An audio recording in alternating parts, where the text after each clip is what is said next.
Ok, on va commencer, camarades.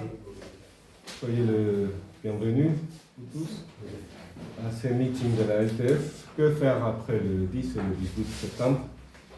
D'abord, mon camarade Alexis va faire une présentation, une demi-heure, une quarantaine de minutes peut-être. Après, on aura le temps pour débattre.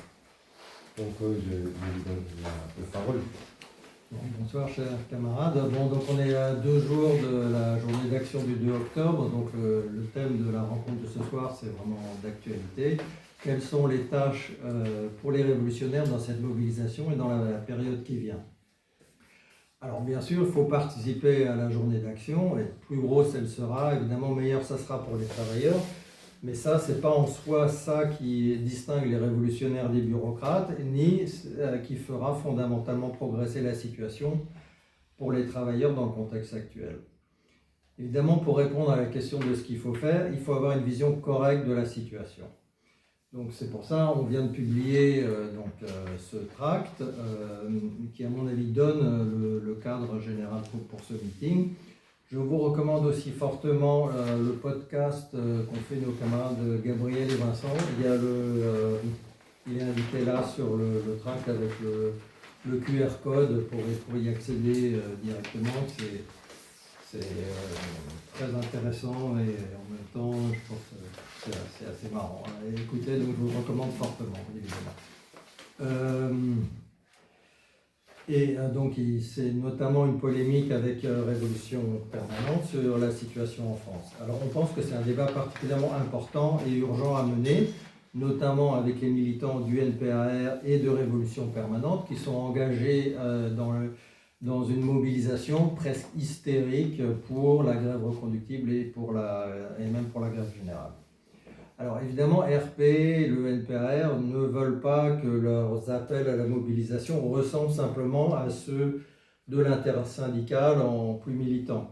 Donc ils ne cessent de répéter qu'il faut s'organiser à la base, parce que sinon ça va finir en journée d'action qui risque de tourner à un remake de 2023 avec le résultat qu'on connaît, c'est-à-dire la défaite. Donc selon eux, la solution, c'est d'essayer de déborder les bureaucrates en arrivant à convoquer des AG le 2 octobre qui voteraient la grève générale. C'est déjà ce qu'ils ont essayé de faire le 10 septembre, ils ont essayé de le faire encore le 18 septembre, ça a été l'échec total. Alors pour quelles raisons on arriverait à débloquer le problème le 2 octobre? Qu'est-ce qui a changé depuis le 18? Bon, à vrai dire, rien du tout, en tout cas rien de bon. On a expliqué dans notre tract que le problème central, c'est que la situation n'est pas à l'offensive. Les travailleurs sont accablés par les attaques, les fins de mois sont de plus en plus difficiles, chaque journée de grève, ça représente un sacrifice de plus en plus grand quand on a de plus en plus de mal chaque jour à acheter de quoi nourrir correctement ses enfants. C'est les capitalistes qui sont à l'offensive, ils capitalisent encore sur la victoire qu'ils nous ont infligée en 2023 sur les retraites. Donc dans ce contexte, malgré tout le volontarisme de l'extrême gauche, nous pensons que le 2 octobre ne va pas déboucher sur une grève générale. Évidemment, le volontarisme en soi, il faut une certaine dose de volontarisme quand on est révolutionnaire. Bien sûr, l'avant-garde doit à chaque instant tester les limites de ce qu'il est possible d'obtenir dans un contexte donné. Mais évidemment, il doit essayer de faire cela dans le cadre d'une approximation correcte du rapport de force entre les classes en présence. Sinon, c'est tout simplement de l'idéalisme. Ça revient à imaginer une solution idéale et ensuite ça revient à agir comme si on était dans cette situation et non pas dans la réalité.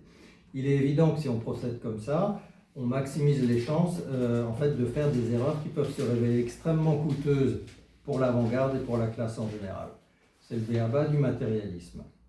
Pour un marxiste, la liberté, ça consiste à connaître les lois qui gouvernent la réalité afin de pouvoir utiliser ces lois pour ses propres fins. Elle ne consiste pas à faire comme si ces lois et si la réalité elle-même n'existait pas. Et le contexte international, il est évidemment extrêmement difficile pour toute la gauche internationale. Il y a beaucoup de démoralisation. Face à l'offensive de Trump aux États-Unis, par exemple, il y a une véritable chasse aux sorcières qui paraît à l'ordre du jour à la suite du meurtre de Charlie Kirk. En Grande-Bretagne, c'est l'extrême droite qui mobilise les masses contre l'immigration. La gauche est isolée. Le nouveau parti de Corbyn, il est déjà en train de se casser la gueule, de sombrer dans des querelles internes alors qu'il n'a même pas été fondé, etc. En ce qui concerne l'impérialisme français, il recule sur tous les fronts.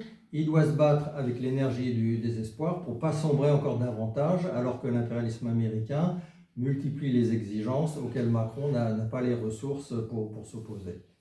En Europe, la France est de plus en plus marginale. Toutes les décisions importantes concernant l'Union européenne sont maintenant totalement concentrées à Berlin et à Washington.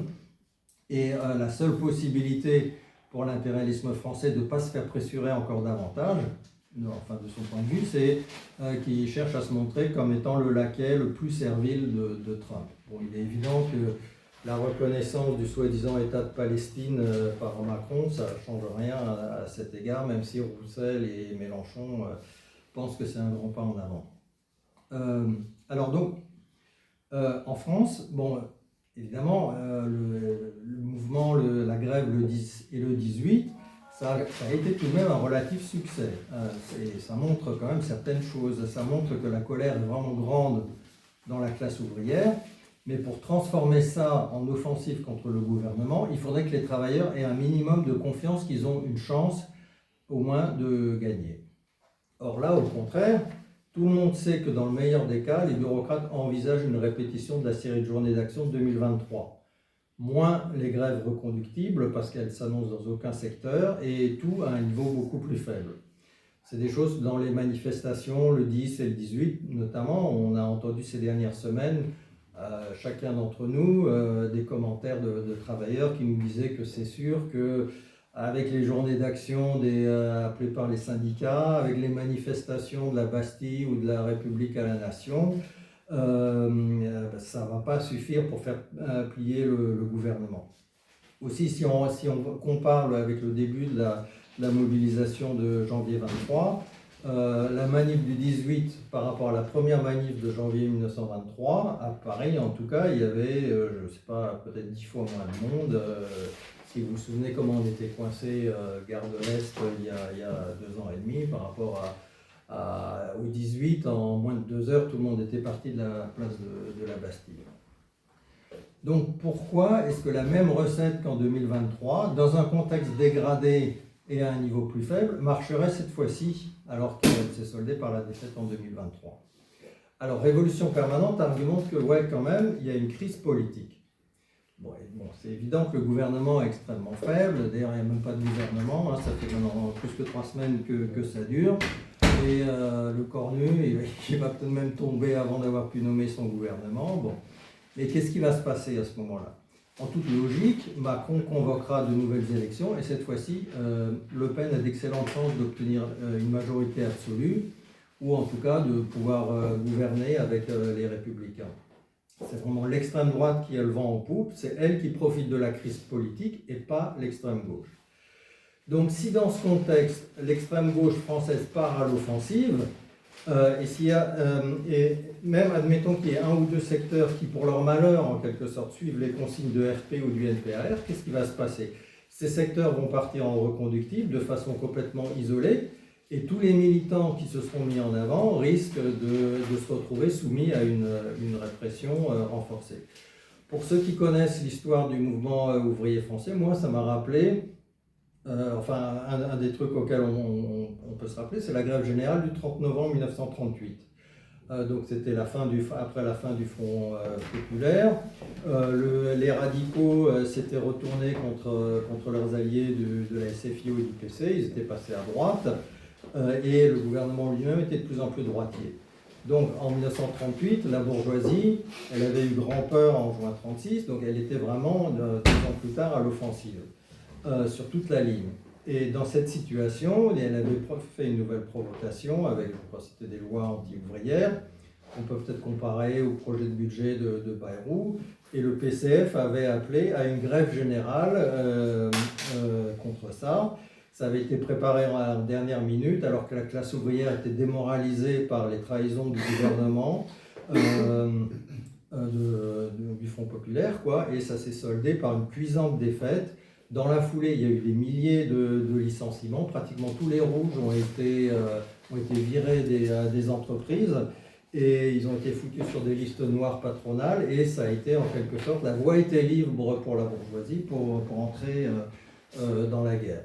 Il y a un autre exemple historique aussi, qui est dans un contexte un peu différent, c'était l'action de mars 1921 en Allemagne. Alors les communistes avaient déjà 50 000 militants, donc ce n'est pas la situation de l'extrême gauche française aujourd'hui. Mais là aussi, il y avait eu une provocation gouvernementale contre des mineurs à Mansfeld, qui était un peu un centre pour le KPD, le Parti communiste, et pratiquement le KPD avait appelé un soulèvement. Ça s'est terminé par un désastre et Lénine s'était fortement opposé à cette stratégie de l'offensive. Elle avait coûté cher au prolétariat allemand. Alors bien sûr, RP n'appelle pas à l'insurrection, il faut garder les proportions quand c'est des comparaisons et tout ça, mais il y a un peu quand même ce qui est d'analogue, c'est une lecture erronée des rapports de classe entre la classe et l'avant-garde que faisait alors le KPD. Donc ce qu'il faut tirer de ces exemples historiques, c'est que la recette, l'offensive, ce n'est pas la recette pour tous les temps et pour tous les lieux. Il faut avoir une vision d'ensemble du rapport des forces. Aussi, quand vous lisez le livre de Lénine, La maladie infantile du communisme, au début, il a une petite explication brève de l'histoire du parti bolchevique. C'est vachement intéressant à lire. Et ce qu'il souligne, c'est que le parti bolchevique s'est forgé en 15 ans, non seulement en menant les travailleurs à l'offensive en 1905, etc., mais aussi, et puis évidemment ensuite en 1917, mais tout autant même, il insiste sur ce point, dans les périodes de réaction où le parti bolchevique devait manœuvrer donc dans ces périodes de recul pour limiter les pertes et pour préserver le plus possible la cohésion politique de l'avant-garde face à la répression, à la démoralisation. C'est ces deux choses qui sont fondamentales pour une avant-garde révolutionnaire. Alors, je ne veux pas dire que RP et le NPAR soient complètement tarés. En tout cas, si on prend RP, moi j'étais à leur meeting, leur grand meeting samedi dernier, là, à la porte de Charenton. Alors évidemment, il y avait des centaines de jeunes, ils étaient tout excités, la grève générale, bloquons tout et tout. On pouvait facilement se laisser enthousiasmer et tout ça, mais en fait, si on écoutait soigneusement ce que disait Anas Kazib, donc leur principal porte-parole, et puis aussi à la fin, ils avaient des différents militants d'Amazon ou d'autres boîtes qui prenaient la parole, et on pouvait bien lire en écoutant attentivement ce qu'ils disaient, que la situation n'est pas facile du tout. Ils rapportaient eux-mêmes que les travailleurs luttent pied à pied contre les attaques incessantes des patrons. D'un côté, il y a les licenciements en masse, de l'autre côté, il y a la création incessante, l'empilement incessant de nouvelles couches de travailleurs avec des droits différents, etc., pour les diviser, les dresser les uns contre les autres et empêcher leur unité contre les patrons. De même, l'offensive gouvernementale contre les immigrés, à ce stade, elle ne vise pas des expulsions de masse, mais elle vise à précariser encore davantage les couches inférieures de la classe ouvrière de façon à faciliter les attaques contre ceux qui sont au-dessus et contre l'ensemble de la classe ouvrière.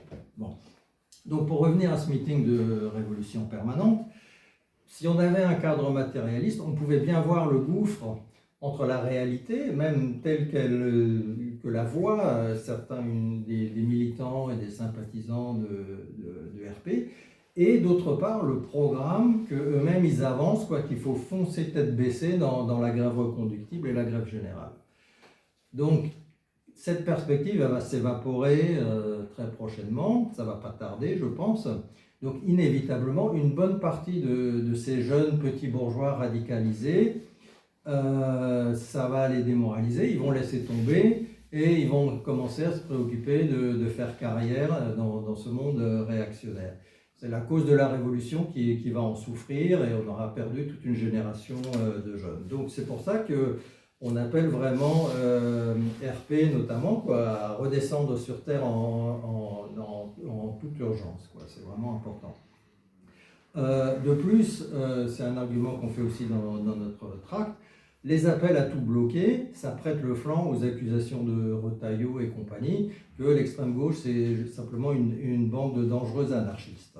L'avant-garde étant isolée, ce genre de choses, ça peut contribuer qu'à l'isoler encore davantage, quoi, et de montrer, enfin, de faire voir à la masse des travailleurs que, voilà, qu'ils sont littéralement sur une autre planète, quoi. Donc en fait, c'est ça, cette distance entre l'extrême gauche et la masse de la classe ouvrière, qui est le principal problème auquel est confrontée l'extrême gauche aujourd'hui. Une bonne partie de la classe ouvrière vote pour le RN, etc. Il y a une progression, toute une série de conceptions arriérées, racistes dans la classe ouvrière, etc. Donc les appels à la grève générale et à tout bloquer ne font en réalité que creuser encore davantage le gouffre entre l'avant-garde et la masse. Alors bon, donc on a eu une série de discussions lors de ce meeting avec des militants, avec des sympathisants de RP, et on pouvait remarquer en fait que pas mal de gens en fait pouvaient assez facilement tomber d'accord avec nous que c'est vrai que la situation est réactionnaire, c'est vrai que l'heure est aux batailles défensives, mais en même temps, ils pensaient que après tout, on est tous pour faire tomber Macron et par une grève générale. Et donc que ce que dit RP, et ils disent aussi, beaucoup de jeunes pensaient aussi qu'en fait, oui, mais RP n'appelle pas vraiment à la grève générale tout de suite, mais dans un avenir, enfin le plus tôt possible, il faut œuvrer pour que ça soit le plus tôt possible. Donc au fond, c'est pas tellement différent de ce que dit, entre ce que nous on dit et ce que dit Révolution Camarade. Alors, eh bien si, camarades, c'est vraiment très différent et c'est vraiment important de comprendre cette différence à notre avis. Si on regarde objectivement les articles, les vidéos de RP, il ne fait aucun doute qu'ils sont en train de dire et de répéter que c'est le mouvement actuel qui doit être transformé en reconductible et en grève générale. Et que c'est le 2 octobre, enfin c'est ce qu'ils ont dit samedi, c'est le 2 octobre que ça va se jouer pour déborder les bureaucrates. Il faut faire des AG qui soient en mesure de décider la reconductible. C'était exactement la même chose qu'ils avaient dit juste pour le 18 septembre. Quoi. Alors samedi, il y avait aussi leur philosophe préféré, Frédéric Lordon. Il déclamait, voilà, on n'est plus à demander des revendications économiques parce que maintenant, on est dans une phase de grève politique, c'est une phase politique et on affirme ce qu'on exige et c'est ça qu'on va imposer. Et voilà. Alors bon, qu'un philosophe plane dans les nuages, un philosophe idéaliste, c'est payé pour ça, donc c'est pas étonnant, mais le problème c'est que quand un groupe qui se réclame du matérialisme et du marxisme donne une tribune à cet individu et lui exprime publiquement son assentiment, ça pose un sacré problème. En fait, les appels à tout bloquer et à préparer la grève générale, loin de saper l'autorité politique de Binet et des chefs de Sud, en fait, ils font apparaître ces derniers, les bureaucrates, au contraire, comme des gars qui sont plus réalistes que les sympathiques rêveurs d'extrême gauche. Aux yeux des travailleurs qui savent qu'on est sur la défensive, les bureaucrates paraissent des gens qui prennent en compte la situation et qui sont contre envoyer les troupes au casse-pipe. Donc, autrement dit, que RP le veuille ou non, avec ses appels à la grève générale, en fait, ça renforce l'autorité des bureaucrates syndicaux et ça approfondit le fossé qui sépare le gros de la classe ouvrière de l'avant-garde. Alors, un autre aspect de la question, je voulais parler un peu du débat qui a eu lieu à la Fête de l'Humanité entre Anas Kazib et Mathilde Panot. Ça a été publié sur le site de RP et tout ça. Dans le podcast de nos camarades aussi, il décortique en détail le débat. C'est vachement intéressant et important à écouter. Kazib, donc, il a objecté à la perspective parlementaire de LFI.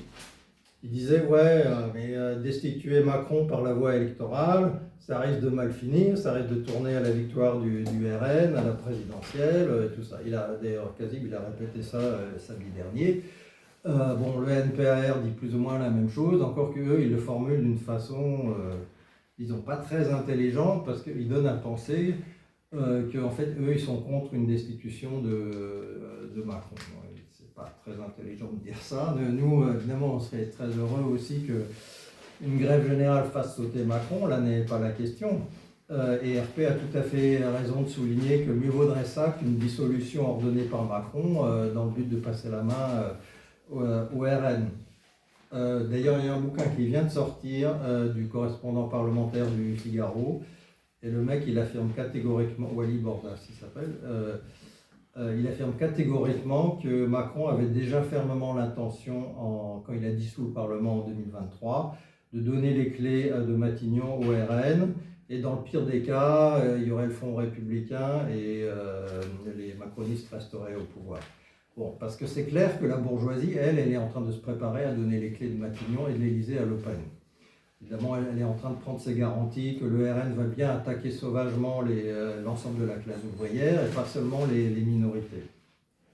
Il y a aussi un livre de Laurent Mauduit, dont vous avez sûrement entendu parler, qui vient de sortir, qui documente les transformations dans la bourgeoisie française sur cette question du RN. Et d'après lui, il y a eu un point de rupture avec la dissolution ratée par Macron donc en juin 2024.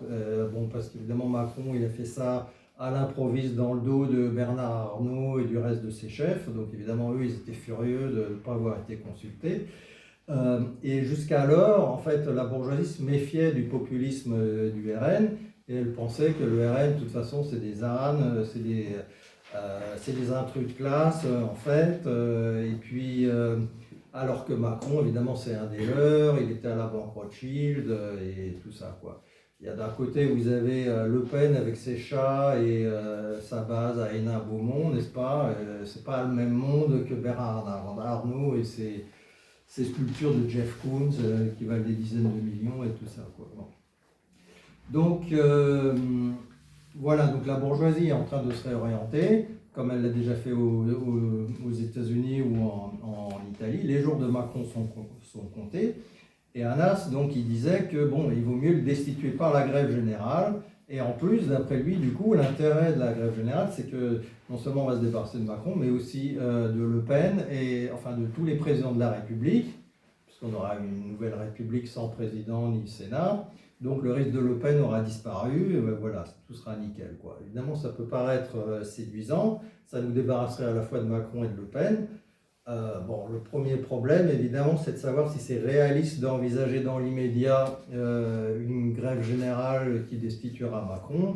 Bon, je viens déjà d'argumenter là-dessus. Alors, il y a un deuxième problème vraiment fondamental avec cet argument de RP, et c'est vraiment grave pour un groupe qui se réclame du marxisme et du trotskisme. Parce qu'en substance, ce qu'il dit, c'est un appel à une révolution démocratique avec la suppression du Sénat et la présidence de la République. Mais premièrement, bon, déjà, c'est pas pour supprimer le Sénat et l'Élysée qu'une partie de la classe ouvrière a fait grève et est descendue dans la rue le 10 et le 18, mais c'était contre le budget de Bayrou et pour faire pression sur le budget de Lecornu. La question du Sénat, c'est le cadet des soucis des travailleurs dans ce pays. Et en plus, la présidentielle, c'est la seule élection qui, en fait, fait plus ou moins encore le plein des votes. Donc, c'est pas en demandant l'abolition du Sénat et de l'Élysée que l'extrême gauche va attirer les masses de travailleurs. Ça va seulement accroître encore la distance entre l'extrême gauche et les préoccupations des travailleurs. Et deuxièmement, c'est là le point fondamental, c'est pas une révolution démocratique qui va résoudre la crise du capitalisme français. Au fond, c'est la même chose que proposent Mélenchon et les lambertistes. Mélenchon, lui, il appelle ça une révolution citoyenne. Assemblée constituante, 6e République. Donc, Mélenchon, évidemment, son objectif, c'est de faire croire que ça va faire l'affaire, mais comment est-ce que des trotskistes peuvent croire à la même chose? Comment des gens qui se réclament du trotskisme peuvent avoir oublié que depuis 150 ans, les marxistes insistent que la seule manière de résoudre la crise du capitalisme dans l'intérêt des travailleurs, c'est la révolution ouvrière, c'est la dictature du prolétariat, c'est pas la démocratie citoyenne avec des députés payés 2500 € comme le demandait RP. Même des réformes démocratiques substantielles, comme celles que demandent RP ou LFI, on les obtiendra en France que comme une concession de la bourgeoisie pour empêcher une révolution prolétarienne. toute l'expérience historique du mouvement ouvrier français, ça rappelle cette leçon élémentaire du marxisme. Et c'est pourquoi, même pour arracher une république démocratique, le rôle des marxistes, en fait, c'est d'expliquer qu'il faut lutter pour une confrontation avec la bourgeoisie qui pose la question du pouvoir ouvrier. Alors, évidemment, RP, ils sont conscients que l'heure n'est pas à des soviets. Et c'est pour ça que, du coup, c'est là qu'est leur erreur, ils se rabattent sur une révolution démocratique. Bon, je viens d'expliquer, c'est tromper les masses. Ce qu'il faut faire, au contraire, c'est trouver la manière de faire avancer la lutte pour les intérêts des travailleurs en ayant toujours en tête et en disant ouvertement qu'il faut la prise du pouvoir par le prolétariat. Toute la question, c'est de montrer un chemin pour y parvenir, rendre ce chemin réaliste aux yeux des masses, et manifestement, celui de la révolution démocratique, c'est pas ce chemin-là, quoi. Si les travailleurs prennent le pouvoir, ça va être pour exproprier la bourgeoisie, ça ne sera pas pour supprimer le Sénat et brûler l'Élysée, quoi.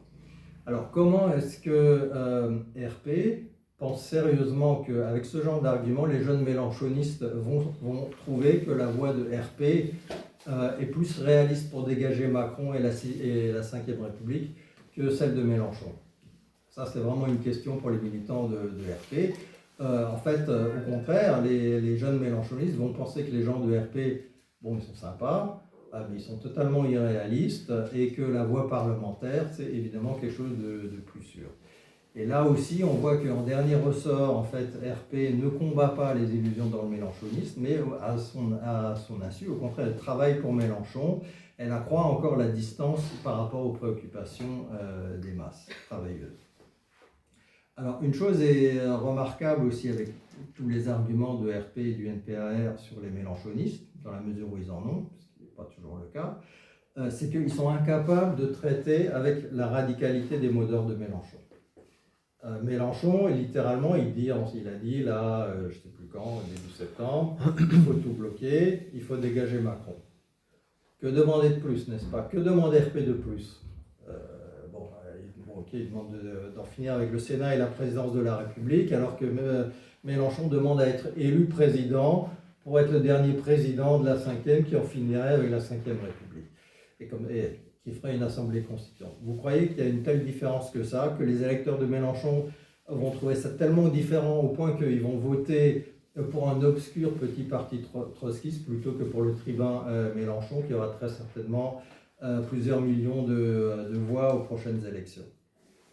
Bon, et pourtant, c'est tout ce genre de radicalité verbale qui donne son autorité à Mélenchon sur la révolution citoyenne, tout bloqué, contre la terreur raciste des flics dans les quartiers, etc. Donc, il faut s'adresser à ces arguments-là si on veut détruire l'influence des mélenchonistes parmi les secteurs avancés de la classe ouvrière, des opprimés et de la jeunesse. Il ne suffit pas de dire qu'il est un chauvin qui pense que, par exemple, qu'il a un meilleur moyen pour garder Kanaki dans le giron de l'impérialisme français, même si évidemment c'est vrai, c'est le programme de Mélenchon, bon, mais c'est à ces arguments de gauche sur lesquels il a bâti son autorité parmi les travailleurs et les opprimés qu'il faut s'attaquer. Donc il faut déjà remarquer, en ce qui concerne les appels de Mélenchon à tout bloquer, c'est qu'il a vraiment mis un point d'honneur à être bien clair que c'était des appels aux dirigeants syndicaux, donc à Binet et compagnie, et à, comment elle s'appelle, Marie-Lise Léon, pour qu'ils prennent les choses en main.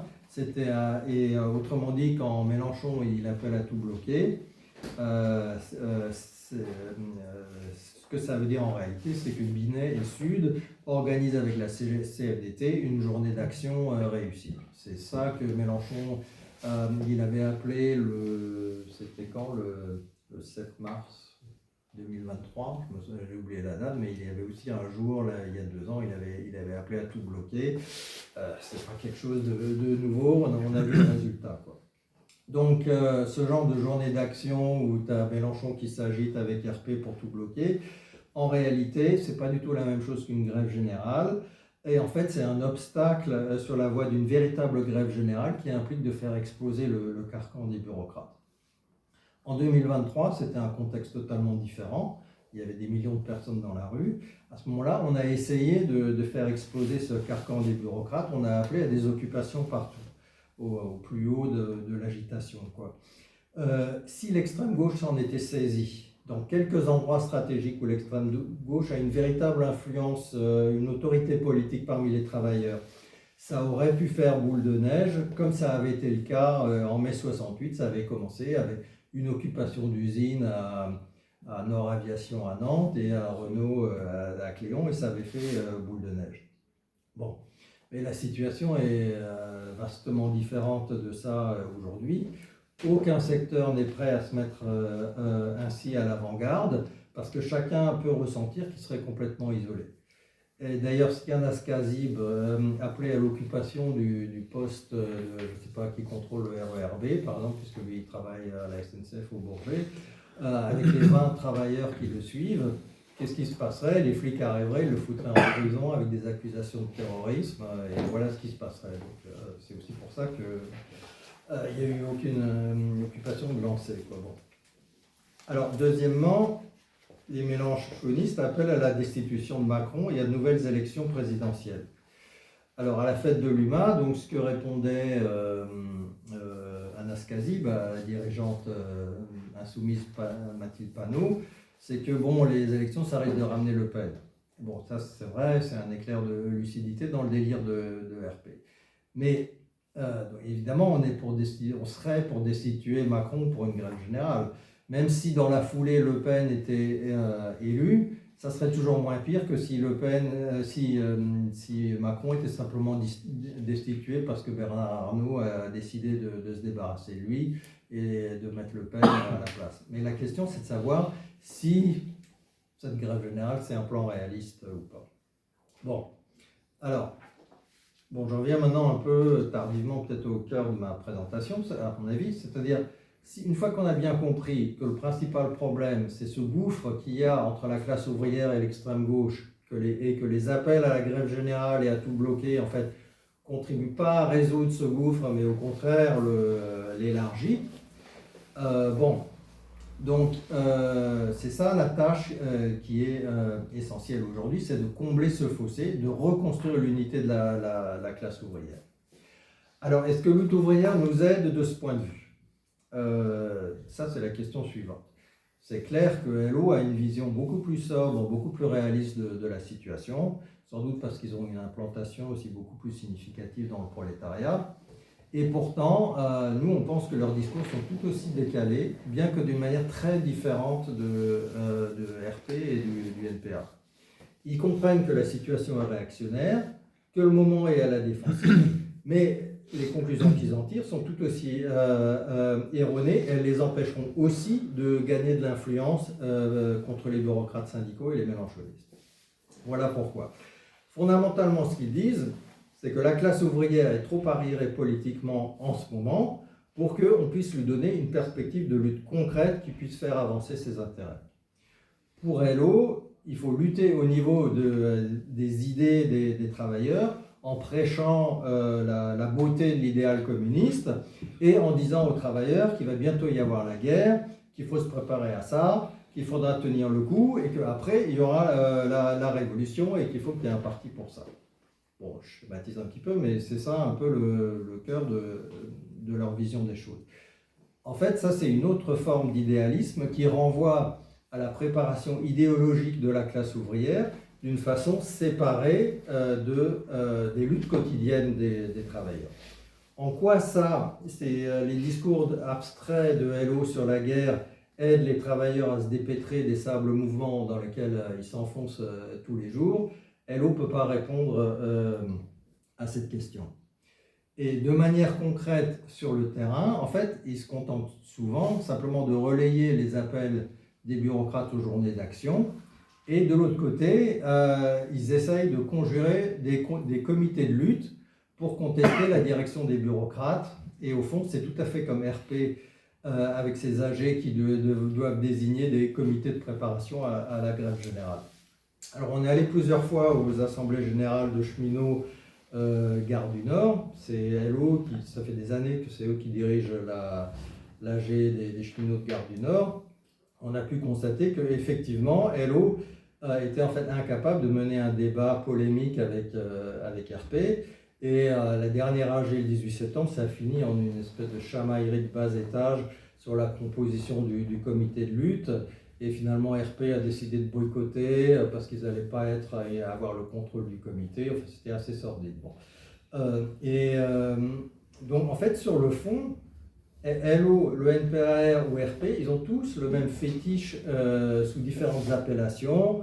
Auto-organisation pour les uns, comité d'organisation de la grève générale pour les autres, comité de lutte pour les troisièmes, etc.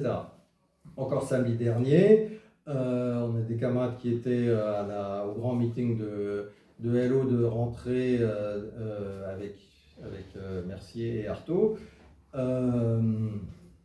Qu'est-ce qu'ils ont dit? Qu'est-ce qu'il fallait faire? Il faut des comités de lutte. Ah oui, j'ai oublié, il fallait aussi mettre son nom sur la feuille, qu'il fallait, pour être contacté par Lutte ouvrière. Bon. Voilà ce que LO avait de concret à proposer. Donc, ouais, s'il vous plaît, mettez vos trucs sur sourdine là. Donc LO, le NPA et RP pensent tous qu'il suffirait de créer à la base des comités pour remettre en cause le carcan des bureaucrates. Mais ces comités sont en règle générale des groupes qui s'auto-désignent eux-mêmes lors d'une AG ultra-minoritaire. Ce n'est pas ça qui va suffire à leur donner la moindre légitimité aux yeux des masses des travailleurs. Il faudrait pour cela qu'ils présentent une stratégie de lutte qui paraisse réaliste aux yeux des ouvriers et qu'elle soit perçue comme frontalement oppositionnelle à la stratégie des bureaucrates. Or, les comités tels que les conçoit actuellement l'extrême gauche, ne remplissent ni l'une ni l'autre de ces conditions, soit parce que l'appel à la grève générale est totalement irréaliste, soit parce que les discours abstraits sur la guerre, type LO, la guerre qui vient, etc., en fait, ils n'aident en rien les travailleurs dans leur lutte quotidienne, et d'ailleurs, ils n'aident en rien non plus à mobiliser pour stopper les livraisons d'armes à l'Ukraine et à Israël. Alors pour ARP, ils avaient aussi, il y a 2 ans, ils avaient aussi leur réseau pour la grève générale. Ce réseau, à l'époque, il agglomérait fondamentalement des militants dans l'orbite des mélenchonistes. Et c'est pour ça que RP évitait de s'opposer frontalement à LFI, voire souvent il ne le mentionnait même pas. Et elle avançait en fait un programme démocratique radical contre la Ve République, tout à fait du même genre que celui que RP nous ressort aujourd'hui. Donc on a déjà expliqué en 2023 dans nos articles à l'époque comment ce réseau pour la grève générale, en fait, il a servi concrètement de couverture aux bureaucrates syndicaux de gauche, notamment dans les raffineries, et aussi aux mélenchonistes. Bon, évidemment, on est pour l'auto-organisation des travailleurs, il ne faut pas avoir de faux débats, mais le fétiche de l'extrême gauche pour cette auto-organisation, ça montre qu'en fait qu'elle est incapable de présenter aux travailleurs une voie de lutte indépendante qui réponde à leurs besoins en tenant compte de l'état pitoyable actuel du mouvement ouvrier. Bon, on a un sympathisant qui travaille dans un centre de tri en région parisienne. Il nous a décrit un petit peu combien en fait toute l'excitation sur ces journées d'action, en fait, ça passe largement au-dessus des travailleurs ces dernières semaines. Et là, on parle de la Poste, on ne parle pas d'un désert syndical comme ceux où travaillent la plupart des travailleurs dans ce pays. La Poste, c'est un secteur qui historiquement a joué un rôle significatif dans les luttes de classe pendant 30 ans, entre les années 70 et les années 90. Mais en fait, notre sympathisant, c'était pratiquement le seul à faire grève sur son lieu de travail. Et en fait, ce qui agitait le plus les travailleurs, c'est la privatisation de la cantine. Évidemment, il faut faire pression, il faut chercher à ce que les syndicats se mobilisent pour empêcher cette privatisation. Alors bien sûr, les travailleurs se sentent vachement concernés par ça, parce que c'est la question d'avoir à bouffer pendant la pause et tout ça. Et en fait, il s'est heurté à l'obstacle des dirigeants syndicaux qui jusqu'à présent fait obstacle à une mobilisation. Et je dis tout ça parce qu'en fait, il y a une militante de LO à la direction de la CGT là-bas Et elle s'est distinguée, en fait, malheureusement, par son défaitisme en disant « Ouais, mais c'est trop tard, on aurait dû se mobiliser il y a 2 ans là-dessus, on ne peut rien faire, etc. » Et ainsi, elle, en fait, contribue là à la démoralisation et à de nouvelles défaites. Et comme chacun sait, il n'y a pas de pire défaite que les défaites sans combat. Alors évidemment, c'est seulement un exemple, et sans doute il y a d'autres cas où des militants de Hello se battent, mais en fait, ce que fait cette militante de Hello, ça découle, on peut voir la logique avec ce que je disais tout à l'heure, qu'en fait on ne peut rien faire de concret parce que la situation est mauvaise et qu'il faut attendre qu'il va y avoir la guerre et un jour il y aura la révolution. Donc en fait, ce genre de passivité, ça découle de la conception générale de la situation que propage Hello et des tâches qu'elle voit dans la période. Voilà, bon, donc c'est une petite histoire de cantine, mais c'est en fait un microcosme des problèmes auxquels fait face la classe ouvrière. Donc, bon, je vais encore détailler un petit peu, parce que c'est intéressant aussi de réfléchir comment il faut essayer de lutter sur ce genre de questions. Donc à la Poste, évidemment c'est une cantine à la Poste, les employés de la Poste ils ont une subvention, ils payent 6 €, mais les autres c'est un restaurant interentreprise, les autres ils payent 15 €. Et les intérimaires, avant ils payaient leurs 6 €, maintenant ils payent 15 €. Donc résultat, les intérimaires vont plus à la cantine. La cantine se casse la gueule, évidemment, il y a de moins en moins de monde qui y va, donc c'est de plus en plus mauvais, ça coûte de plus en plus cher, etc. Et c'est clair que tout ça, ça conduit à la fermeture de la cantine pour tout le monde. Évidemment, la question des sous-traitants et des intérimaires, ça veut dire la question des femmes et des minorités qui sont évidemment surreprésentées parmi les précaires. Et évidemment, vu leur salaire, ils sont particulièrement des gens qui ne peuvent pas se payer des repas à 15 €, quoi. Donc ça montre comment la division entre différents statuts permet de liquider les acquis des travailleurs, y compris ceux qui sont encore en CDI et tout ça. C'est un exemple qu'il faut lutter pour l'unité de la classe ouvrière contre les différences de statuts qui rongent les statuts de tous et qui renforcent la ségrégation raciale, qui aussi alimente les préjugés racistes que, n'est-ce pas, soi-disant, les travailleurs précaires seraient à la source des problèmes des travailleurs blancs. Le Pen prospère sur cette idée que les migrants, etc., en fait, ils ont droit à des trucs au détriment des travailleurs français. Pour démolir ces campagnes délétères, la clé, c'est de rompre avec les stratégies libérales qui consistent simplement à jeter la honte sur les travailleurs blancs parce qu'eux, ils sont pas assez antiracistes. En fait, ça implique de rompre avec la France insoumise parce qu'elle aussi, elle considère que les électeurs ouvriers de Le Pen, c'est-à-dire une grosse moitié des ouvriers qui votent encore, en fait, ils sont bons à jeter à la poubelle. Ça, c'est la conception de LFI, ils l'ont théorisé, Guettet a écrit des bouquins là-dessus, etc. Bon. Alors, tout le monde est d'accord, bien sûr, que ce sont les trahisons du PS et du PC qui ont pavé la voie à la montée du RN. Mais l'extrême gauche, elle aussi, elle a une responsabilité. Pour unifier les travailleurs, il faut tout d'abord une rupture décisive de l'extrême gauche avec le libéralisme de l'Union européenne, avec l'idéologie verte, y compris l'écosocialisme de Mélenchon, et avec l'idéologie woke. Parce que face à l'extrême droite, il faut lutter pour défendre les musulmans, les minorités sexuelles, etc., de façon à unifier les travailleurs et non à les diviser encore davantage comme le fait Mélenchon.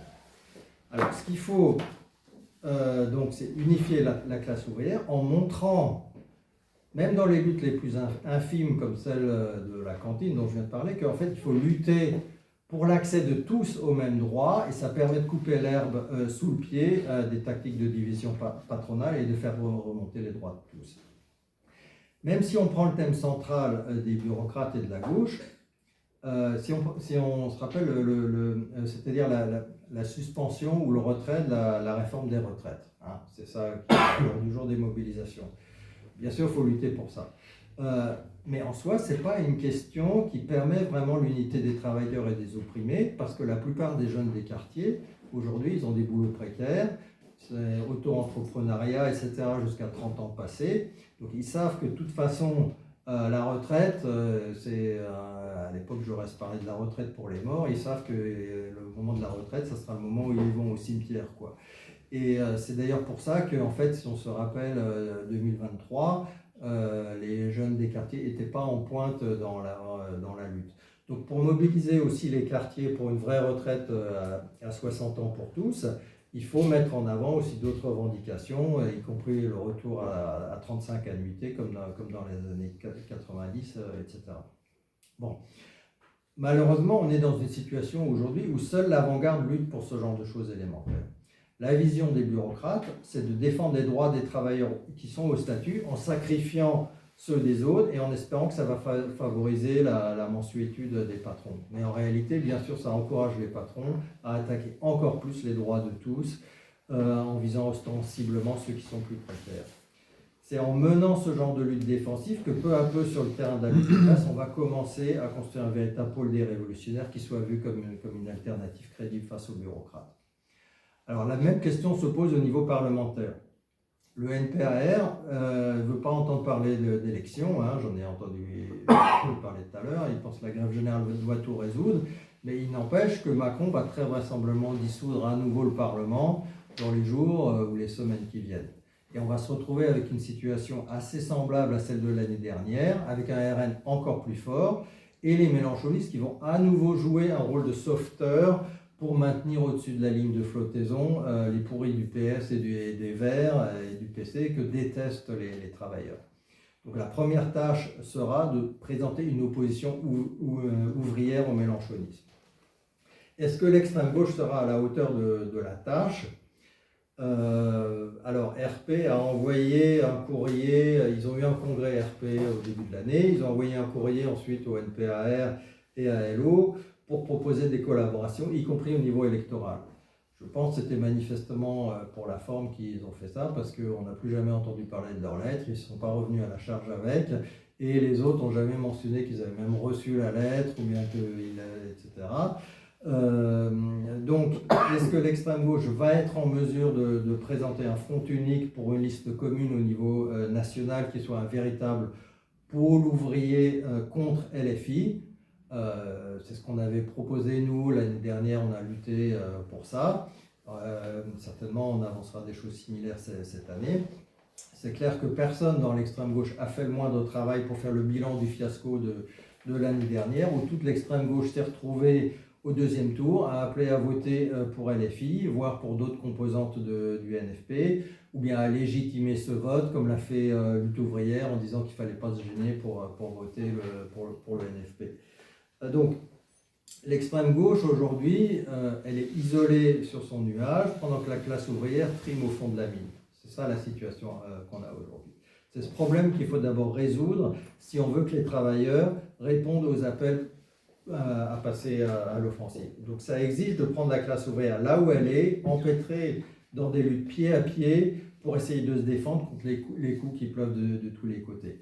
Donc il faut s'investir dans ces luttes pour lui montrer que les révolutionnaires ont une perspective pour gagner ces luttes qui s'opposent à la stratégie de collaboration de classe des bureaucrates. L'heure est à la défensive, mais c'est sur cette base-là qu'on pourra un jour renverser la vapeur et repasser à l'offensive. Voilà, je vous remercie.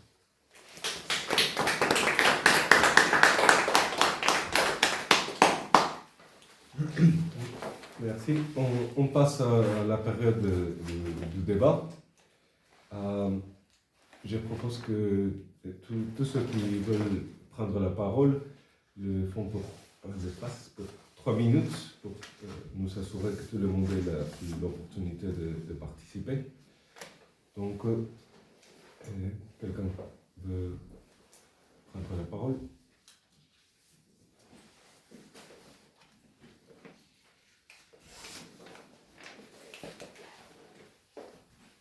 Non? Personne? Oui, Conrad? Je veux bien prendre la parole, mais je suis militant de lutte ouvrière, donc je veux dire, je ne veux pas trop parasiter votre débat, et s'il y a des camarades qui veulent prendre la parole avant moi, qu'ils n'hésitent pas. Je veux dire, Vas-y.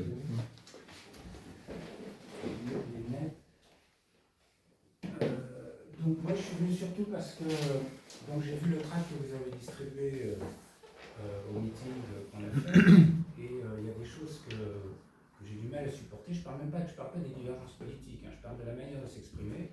Et donc c'est ça dont je suis venu parler. Mais juste avant, puisque tu l'as évoqué dans ton topo, tu as à la fois évoqué la gare du Nord, ce qu'on essaie de faire à la gare du Nord, que je connais un petit peu, et ce que tu rapportes de ce qui se passerait à la Poste du 20e, où tu as parlé d'une camarade, je ne sais pas quoi. Donc là, je ne connais pas. Et par contre, vu la manière dont, à mon avis, tu caricatures et tu déformes ce qui se passe à la gare du Nord et ce qu'on essaye de faire, je mets beaucoup en doute ta manière de relater ce qui se passe à la Poste, parce que je connais les camarades, je ne connais pas celle-là, mais ça ne me paraît pas du tout conforme à ce qu'on essaye de défendre. Donc je mets vraiment ça en doute, hein, sans connaître la Poste, mais vu comment tu parles de la gare du Nord, il y a quelque chose qui coince quand même dans ta manière d'apprécier ou de comprendre ce qu'on te rapporte sur ce qui se passe. Alors, donc sur le track lui-même, hein, donc, ça a l'air d'être des questions de forme, mais pour moi c'est important. Donc évidemment tout ce qu'il y a dans le tract sur RP et tout ça, bon d'accord, grosso modo, enfin bref, mais j'en viens surtout à ce qui est dit sur Lutte ouvrière. Voilà, tu expliques qu'on n'a rien à faire et qu'on attend et que ça se passera plus tard. Alors, c'est une petite musique qui traîne dans l'extrême gauche, à savoir que sous prétexte qu'on a une analyse de la situation qui semble proche de ce que tu racontes sur la démoralisation, etc., on dit qu'il n'y a rien à faire, mais on n'arrête pas de faire des tas de trucs. Et sans arrêt, sans arrêt. On n'arrête pas de proposer des choses, on n'arrête pas d'essayer, dès qu'il y a la moindre possibilité d'organiser quelque chose, etc., on n'arrête pas, je ne te donne pas tous les détails, mais bon, je veux dire qu'on ne fait rien, dire comme ça, c'est peut-être que je comprends que tu dis qu'il y a un sens politique derrière, mais l'affirmer comme ça, moi je trouve ça insultant, franchement. On est tous en train de faire des tas de choses. Vous le faites sans doute, RP le fait à sa manière que tu as bien décrit, le NPR, etc. On fait tous des tas de trucs dans des directions différentes, mais on le fait quand même. Donc ne rien faire, ça veut dire quoi? Bon, alors en plus, si tu connais un petit peu les camarades qui essaient de faire des choses, tu peux pas dire ce qui est expliqué ici. Hein, on finit. Bon, il est évident que les militants ne peuvent pas s'abstenir totalement. Alors c'est comme si on était a priori passif. Hein, bon, d'accord. Ok, on est a priori passif. Hein, etc. Et finissent par se retrouver simplement à la traîne des bureaucrates. Bon, voilà. Et des discours grandiloquents de RP, etc.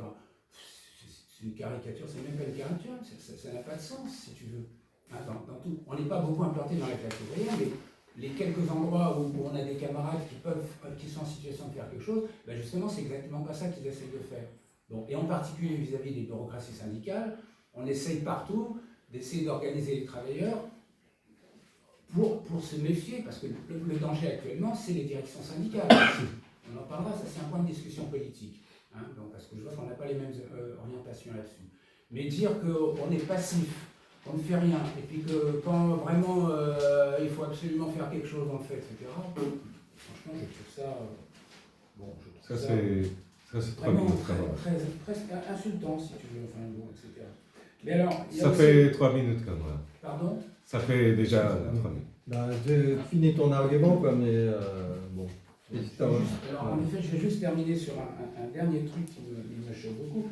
Léo croit ainsi pouvoir contourner l'obstacle des bureaucrates. En réalité, ce ne sont pas des comités de lutte, alors on parle des comités de lutte, hein, peuplés d'un ramassis hétéroclite de militants d'extrême gauche ayant pour seul point commun, etc. Tu sais ce que c'est qu'un ramassis? Moi j'ai regardé dans le dictionnaire. Hein, c'est une réunion de gens de peu de valeur. Ok? Alors, qu'est-ce que c'est que ce genre de vocabulaire dans un texte de discussion et de critique vis-à-vis de Hello? Et qu'est-ce que c'est non seulement vis-à-vis de nous, qui faisons des réunions avec des gens de peu de valeur, mais qu'est-ce que c'est aussi que les autres qui viennent? Bon, c'est peut-être des gens avec lesquels on n'est pas du tout d'accord. Apparemment, je ne sais pas à quoi tu fais allusion, parce qu'en fait, ça n'a aucune réalité, ce que tu dis. Mais cette manière de s'exprimer de gens qui se regroupent d'une manière ou d'une autre avec des gens d'extrême gauche, quel que soit, c'est quoi peu de valeur? Je vais arrêter là. Tu veux répondre ou quelqu'un d'autre?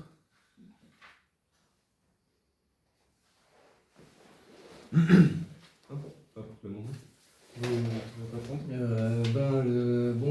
J'ai remarqué qu'il y a eu des grandes déclarations offusquées sur la gare du Nord, mais en quoi ce qu'on a écrit sur la gare du Nord est faux? Les camarades ici présents sont toujours dans l'expectative au bout de plusieurs minutes. Bon, peut-être d'autres camarades qui étaient sur place peuvent aussi. Moi-même, j'y étais, donc je maintiens tout ce qu'on a écrit, c'est malheureusement vrai.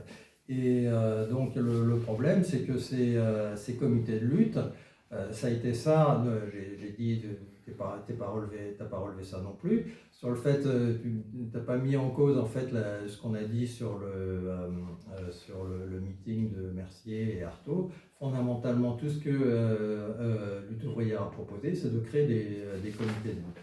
Moi, je regarde le tract qui a été diffusé aujourd'hui avec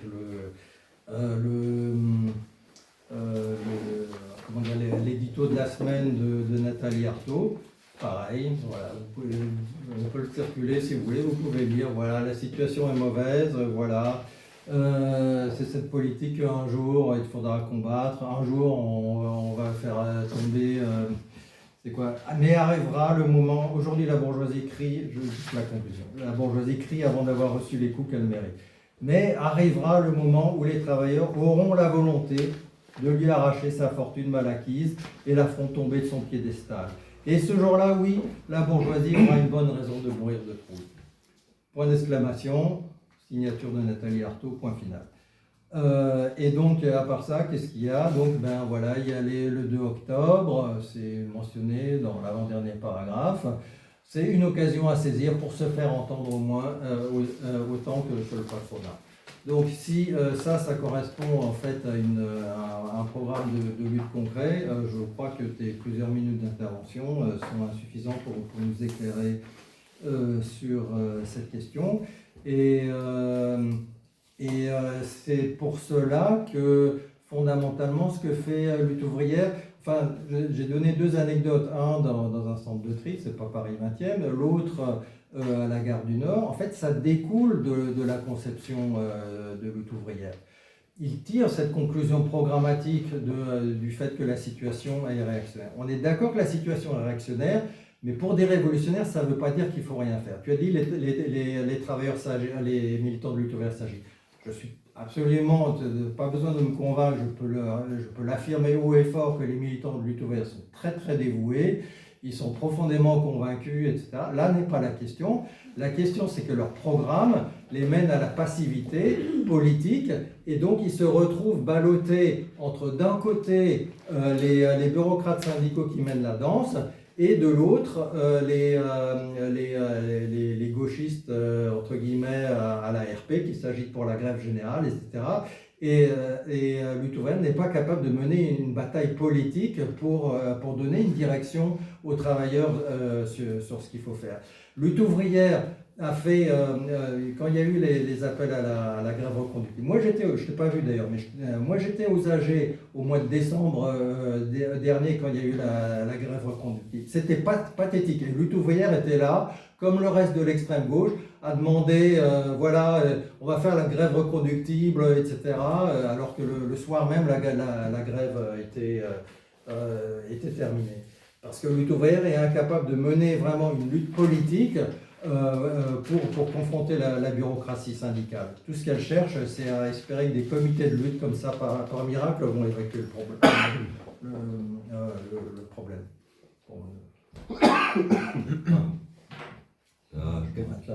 Oui, quelqu'un d'autre veut intervenir? Ah, moi, je veux dire. Attends, il a. Vas-y. Allez-y, moi, je suis un peu surpris d'entendre la totalité de ce que tu as expliqué, parce que concrètement, je ne reconnais vraiment plus l'organisation dont j'ai été membre. Il me semble que la Ligue trotskiste s'est basée, depuis sa création, sur la compréhension que concrètement, le problème en France, pour parler que de la France, c'est la question, malheureusement, du Front populaire.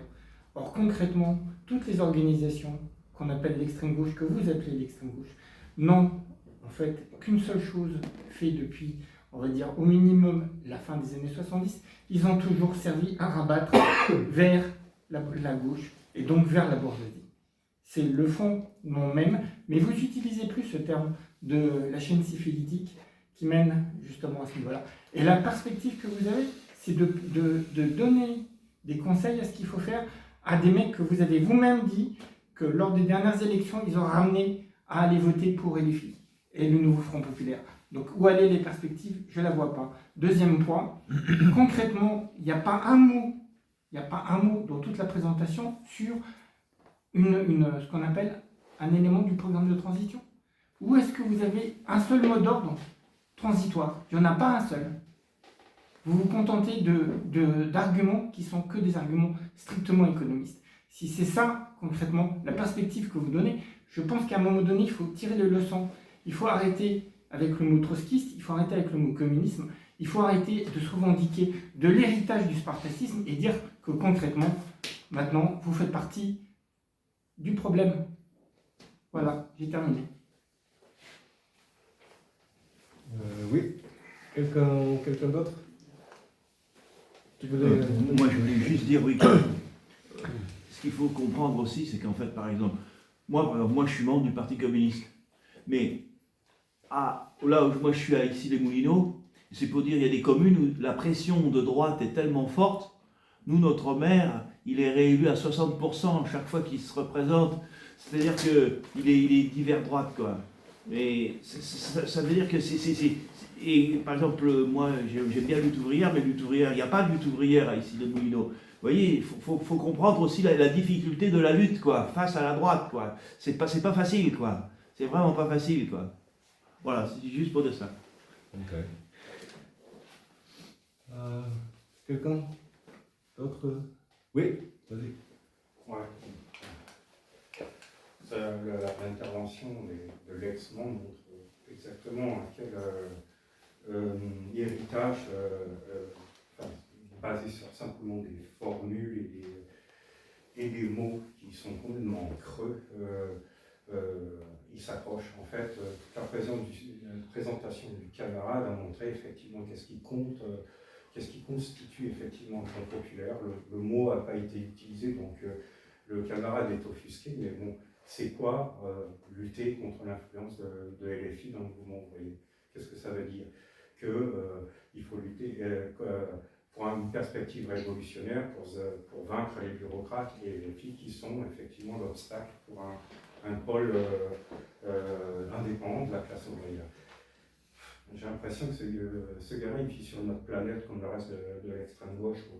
Bon, sur les arguments, moi je pense beaucoup plus sérieux. Bon, okay, le camarade Daniel était un peu offusqué sur les questions qu'on dit, mais concrètement, je veux dire, c'est vrai que quand tu parles des leçons de Trotsky, où va la France, et tu utilises aussi un Anastasie, maintenant, on est en train de parler de deux périodes différentes.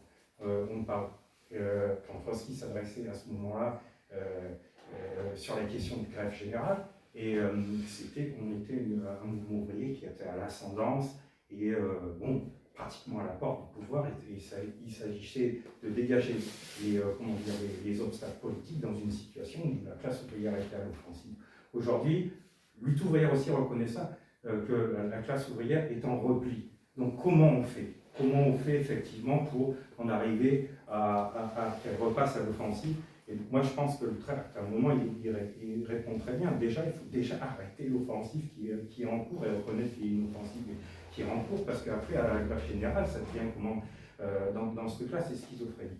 Alors pour parler de trucs plus concrets, bon, je connais ce gars-là dont on parle dans son détri, c'est cette privatisation, elle datait de pas mal de temps, elle était en train de prouver, etc.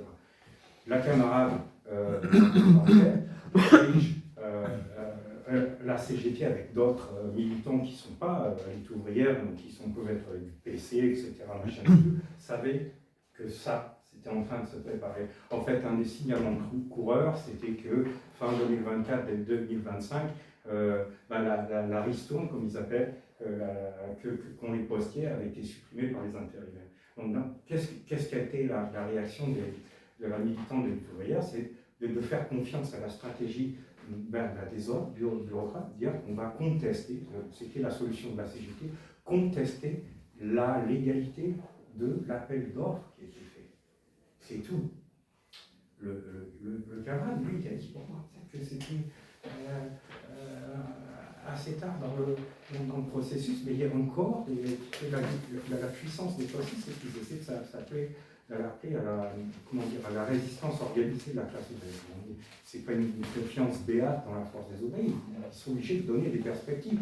Et effectivement, ce gars-là, il s'est renseigné sur la question précise et il a proposé une pétition, pas comme les bureaucrates qui d'habitude s'adressent aux patrons pour supplier tel truc, s'il vous plaît, mais dire, tiens, les travailleurs qui signent ici veulent que leurs organisations syndicales, pas simplement la CGT, mais bon, il y avait CFDT, LFO et SUD qui sont, on va dire, les quatre principaux syndicats représentatifs.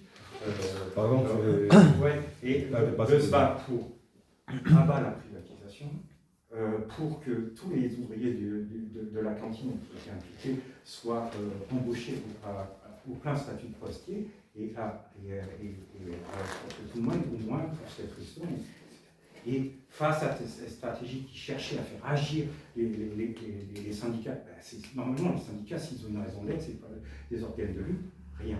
Et la réponse de la camarade de lutte ouvrière, c'est qu'on ne pouvait rien faire et qu'au bout du compte, une fois que la privatisation est faite, que les ouvriers, il faut qu'ils aillent en masse dans la restauration privatisée, qui va être dégradée, dégueulasse, et qu'au bout d'un moment, effectivement, va probablement être fermée parce que c'est ce que veut le patron. Emmanuel, tu vois D'abord, je voudrais remercier le camarade de lutte ouvrière d'être venu. Bon, c'est vraiment important et en fait, on encourage d'autres camarades d'autres organisations en fait, à avoir les discussions nécessaires que tu as soulevées. En fait, c'est une bonne chose en fait, que tu viennes défendre les positions de lutte ouvrière et que tu sais clarifier ce qui s'est passé. La politique qu'on met en avant et pourquoi on est aussi critique vis-à-vis de lutte ouvrière. Et en fait, pourquoi on a mis le point de Gare du Nord? Parce que c'est symbolique de tout ce qu'a dit mon camarade. J'étais à Gare du Nord plusieurs fois. Et donc j'ai pu voir le travail de RP, on a Ascasi, et vous avez des militants, dans Sud-Rail notamment, qui mènent la grève, les AG notamment. Tu vois, le comité de lutte, c'est ce qui a été mis d'ailleurs en avant en 2018. J'étais là, j'étais présent, etc. La question pour nous, en fait, c'est, on veut dire, mais regarde la situation concrète. Si l'AG de Gare du Nord, il y a des milliers de travailleurs, concrètement, c'était quoi le 18 40, et je suis optimiste, cheminots, militants d'extrême gauche ou les plus combatifs, en train de s'écharper à dire est-ce qu'on va rejoindre l'AG devant la Gare du Nord, on va faire un comité de lutte ou quoi que ce soit. Les bureaucrates syndicaux qui étaient présents de la CGT, du Sud-Rail au niveau fédéral, je les ai vus, moi, de mes yeux, ils ne sont même pas intervenus. Pourquoi? Parce qu'ils savent que ces AG-là qui sont devenus minuscules, si tu connais les grèves de 86, 95, etc., c'est des AG de centaines de personnes. Quand on arrive à un niveau de classe où ce qui était possible dans les grandes grèves de 86, de 95, où tu as vraiment bloqué la circulation, c'est-à-dire une méthode de lutte de classe, malgré la bureaucratie, etc., même ça, c'est pas possible. D'accord? Donc c'est pour ça qu'on veut dire aux militants, c'est pas de dire on est meilleur que vous êtes pas déviés. Au contraire, on a un respect vraiment avec les ouvriers. Mais la question, c'est de dire, camarades, on est dans la merde. C'est très concret. Moi, tu vois, tous les militants de cheminots de Gare du Nord, ils se prennent des attaques d'accréditation de la SNCF. Tu vois? Qu'est-ce qui a été fait contre ça? Des défaites et des défaites et des défaites, parce qu'à chaque fois, la bureaucratie syndicale a dirigé ces grèves. On n'a pas réussi à casser ça. Donc, nous, notre point, en fait, c'est un truc tout simple qu'on essaie de mettre en avant. Camarades, vous avez des militants dans Sud-Rail, dans la CGT. Le but principal, c'est pas juste des comités de lutte, on est pour ça, pourquoi pas, ok. Le but, c'est qu'en fait, quand un cheminot vient, il va à l'AG, ils comprennent, ok, là j'ai des camarades, j'ai des collègues cheminots, qui sont prêts en fait à mener une politique de front contre la gouvernance syndicale, et ça va me donner aussi envie de me syndiquer moi aussi. Parce que comme tu le sais, les militants, qui est syndiqué réellement, qu'est-ce qui fait le travail syndical? C'est les militants d'extrême gauche, j'en ai fait, avec les bureaucrates syndicaux. Donc, c'est pour ça qu'on n'avançait pas. J'espère qu'on va dépasser le truc de ramasser, etc. C'est pas le point. Le point, c'est vraiment, politiquement, sur quoi tu vas lutter, comment tu vas faire avancer la classe ouvrière, comment tu vas faire avancer la conscience et la rendre plus forte vis-à-vis de la situation qu'elle est. Et oui, effectivement, là, on n'est pas sur l'offensive. Donc, et Lutte ouvrière n'appelle pas, je vais terminer, pardon, Lutte ouvrière n'appelle pas à la grève générale, etc. Mais le point principal qu'il faut une opposition à la bureaucratie syndicale et au mélenchonisme, il n'est pas pratiqué effectivement par Lutte ouvrière. Moi, je voudrais dire un truc. Je crois, camarade de Lutte ouvrière, c'était ma camarade et moi qui étions samedi au meeting de Lutte ouvrière. Et j'étais avec toi à plusieurs reprises à la gare du Nord, entre autres. Et effectivement, on devrait dépasser tout ce truc de la forme, le manque de respect, parce que c'est plutôt au contraire. On a beaucoup de respect pour Lutte ouvrière, notamment parce que les militants de Lutte ouvrière prennent le programme au sérieux, à la différence de RP ou les NPAR, malheureusement. Et ils ont fait pendant des décennies un effort pour s'implanter dans la classe ouvrière. C'est l'organisation trotskiste la mieux implantée parmi les travailleurs. Mais le problème, c'est que vous êtes complètement en retraite. Vous êtes conscient que la situation est mauvaise, que la période est réactionnaire, que c'est la bourgeoisie qui est à l'offensive. Et votre réponse, c'est tout simplement, et ce n'est pas un manque de respect, mais c'est la vérité. On ne peut rien faire. Regarde, je n'étais pas là, mon camarade était là aux rencontres du NPAR. Il y a eu un débat entre ELO et le NPAR. C'était quoi la conclusion de ELO? C'est qu'il faut faire notre rôle en tant que révolutionnaire, c'est élever la conscience des travailleurs en les expliquant que la Troisième Guerre mondiale arrive. Ah bon? Et ça a quoi à voir avec leur lutte actuelle? Mais regarde la vidéo. Je la connais, la vidéo, je l'ai vue. Oh, ok. J'étais là samedi, j'ai entendu les présentations. Jean-Pierre Mercier a parlé, je ne sais pas, une demi-heure. Il a ironisé, la bourgeoisie n'est pas contente, il souffre beaucoup, les pauvres, etc. Tu vois, de façon ironique, évidemment. Conclusion, il faut des comités de lutte. Ok, pour que faire? Pourquoi faire? Il n'a pas répondu à ça. Il n'a rien dit pour faire exactement quoi. Et puis Nathalie Arthaud a parlé encore une demi-heure sur la guerre qui arrive. Ok, la Chine n'est pas impérialiste, on est d'accord là-dessus. La Russie n'est pas impérialiste, on est d'accord là-dessus. Tu vois, les impérialistes français veulent présenter Poutine comme le grand méchant, c'est pas vrai. Le devoir des révolutionnaires est de s'opposer d'abord à sa propre bourgeoisie. On est parfaitement d'accord, mais c'est complètement abstrait. Ok, il y a une guerre en Ukraine. Qu'est-ce qu'on fait? Comment on cherche à mobiliser les travailleurs ici en France pour arrêter les envois d'armes en Ukraine ou en Israël? Elle n'a dit un seul mot. La guerre contre la Chine, ça va arriver. Comment on fait aujourd'hui pour commencer à nous préparer pour l'empêcher d'abord? Elle n'a rien dit. Excuse-moi, elle a mentionné en passant le 10 et le 18 septembre. Il y avait déjà la date de octobre. Qu'est-ce qu'on fait le 2 octobre? Comment on réoriente le mouvement? Elle n'a strictement rien dit là-dessus. Et c'est ça le problème avec lutte ouvrière. Regarde-nous, nous sommes franchement une petite bande de trotskistes radicaux. Vous êtes, je ne sais pas, 1000 ou 2000 bien implantés. Vous serez dans une très bonne position pour montrer comment RP et les NPAR sont en train de faire n'importe quoi. Mais qu'est-ce que vous dites? Non, il faut aller à la manif. C'est tout ce que vous allez avez à dire. Il faut aller à chaque manif. Voilà, comme des bons syndicalistes. C'est ça les problèmes. Bon.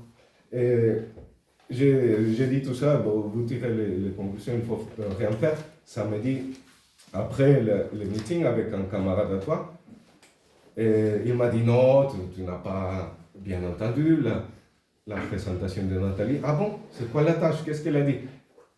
Il faut remplir la feuille pour que l'on te contacte. C'est ça la tâche pour les révolutionnaires. Tu vois, c'était assez caricatural. Je suis désolé, mais c'est comme ça.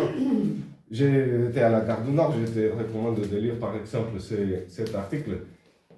C'est après une intervention qu'on a fait.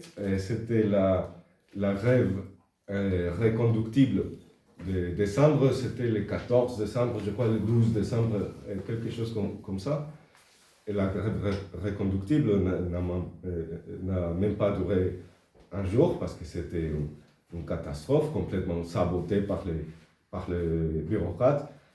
Et nous montrons, c'est quoi le problème? Bon, c'est la bureaucratie et tous ces carcans, tu vois, parce que pour eux, c'est toujours une décision individuelle.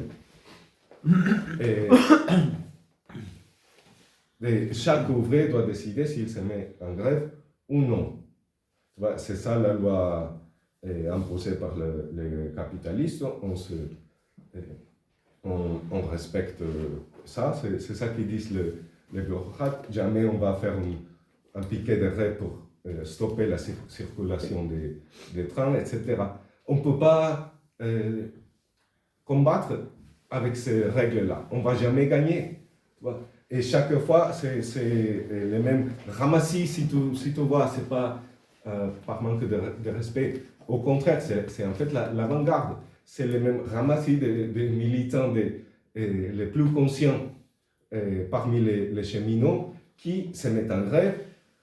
Parmi eux, c'est peut-être une vingtaine, une trentaine qui vont à l'AG et on juste fait le constat, ok, on a des bons taux de grévistes sur les RERD, par contre les RERB, rien ne se passe.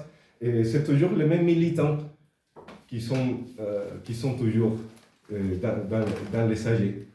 Bon, j'ai fait une intervention, il faut arrêter ça, il faut construire tu vois, des véritables comités de lutte pour nous opposer aux bureaucrates, préparer en avance les grèves, préparer une caisse de grève, et nous mobiliser pour construire des piquets de grève. Ta camarade, qu'est-ce qu'elle a répondu? Tout ça, c'est du cinéma. Piquet de grève, caisse de grève, c'est du cinéma. Non, la question, c'est la conscience. C'est-à-dire, nous maintenir strictement dans les cadres des bureaucrates. Si un ouvrier ne veut pas faire grève, bon, c'est comme ça. Jamais on va faire un piquet de grève. Jamais on va faire une occupation. Non, chaque ouvrier doit être conscient et stopper la circulation. Bon, ça va jamais arriver, ou presque. Bon, juste pour finir l'intervention d'Eric, je ne sais pas si tu as lu nos articles, on parlait de la Gare du Nord et les cheminots. Qu'est-ce que tu penses des campagnes de syndicalisation en revendiquant l'embauche de tous les sous-traitants, etc., en CDI au statut de cheminot, caisse de grève, unification syndicale, abat Vigipirate et Sentinelle, flics hors des syndicats, gratuité de transport en commun, abat l'UE, au diable ces directives, abat l'impérialisme français, etc., etc. Je ne sais pas si ça c'est pas assez bon pour toi. Bon voilà, quelqu'un d'autre veut intervenir?